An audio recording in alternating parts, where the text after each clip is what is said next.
साहिबजादा फरहान जो साल हर साल डोमेस्टिक क्रिकेट में परफॉर्म करके आए थे, वो बरसों की जो मेहनत थी, अब हर एक लीग में उस मेहनत का ऐसे लग रहा है कि नए अंदाज में फल मिल रहा है इस खिलाड़ी को।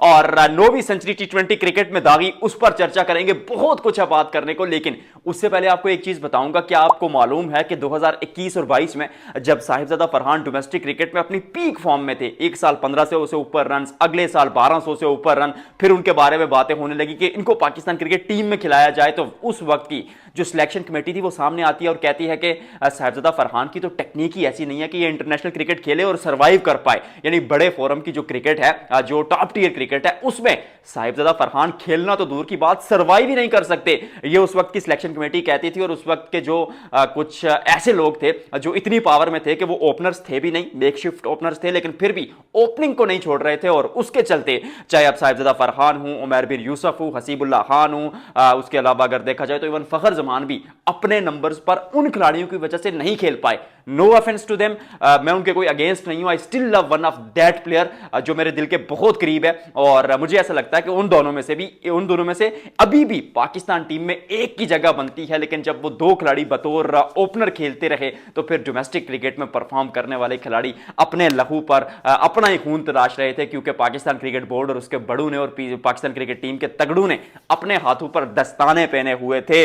वो एक अलग डिबेट, वो उन दोनों का नाम मैं आपको बताऊंगा नहीं, कमेंट सेक्शन में आप बताएंगे। खैर, मैं आपको बताता हूं साहिबजादा फरहान इस खिलाड़ी की कहानी, क्योंकि चार सद्दा से आते हैं और बहुत मेहनत करके, बहुत वो एक हिंदी जुबान में कहा जाता है कि तपस्या करके, यानी पाकिस्तान जिस तरह पाकिस्तानी जुबान में होता है ना, जैसे उर्दू जुबान में कि चिल्ला काट के यहां पर पहुंचे। परफॉर्म किया था डोमेस्टिक क्रिकेट में, रेड बॉल क्रिकेट में परफॉर्म किया, टी20 में परफॉर्म किया, वनडे में परफॉर्म किया। ऐसा नहीं है कि वन फॉर्मेट प्लेयर हैं।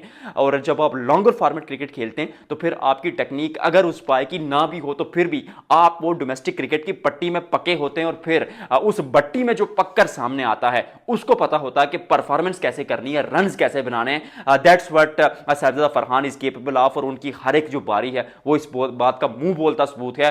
कई लोग पहले बात कर रहे थे कि भाई स्ट्राइक रोटेशन नहीं है, या तो छक्का चौका लगाते हैं या तो डॉट्स खेलते हैं। अब जो आखिरी दो इनिंग्स स्पेशली वो श्रीलंका के खिलाफ और लास्ट जो मुल्तान सुल्तान के लिए खेली है हैदराबाद किंग्समैन के खिलाफ, उसमें इस खिलाड़ी ने दिखाया कि सिंगल डबल्स करना भी आता है, स्ट्राइक रोटेशन भी आती है। अब पाकिस्तान लोग क्योंकि खुश नहीं ना होते, आप लोग कह रहे हैं कि जो सेंचुरी बनाते हैं यार वो 50 से ऊपर गेंदों पर बनाते हैं, जबकि जो दुनिया में रेशो है वो 48 गेंदों की है। हाथ जोड़कर आपसे कह रहा हूं कि एक खिलाड़ी आपको टी20 फॉर्मेट में टिक कर खेलने वाला मिल गया है, इसको भी जाया मत कीजिएगा, क्योंकि यही वो इंटेंट थी, यही वो अप्रोच थी, यही वो सोच थी जिसकी पाकिस्तान को तलाश थी। और अब जाकर अगर वो मिली है, तो फिर अगर आप उसको भी इस प्रेशर में डाल देते हैं या इन चीजों में डाल देते हैं जिन चीजों में आपने बाबर आजम को डालकर जाया किया, क्योंकि Babar Azam is not that kind of Babar Azam जो आप उनसे एक्सपेक्ट कर रहे हैं कि भाई जाओ सर पर कफन बांधो, आंखों पर पट्टी बांधो और बल्ला घुमाना शुरू कर दो। He is not that kind of player. वो बाबर आजम अपने तरीके से बाबर आजम बना था। एक खेलने का जो कुलिया फार्मूला था उसके तहत खेलकर वो बाबर आजम बने थे, लेकिन आपने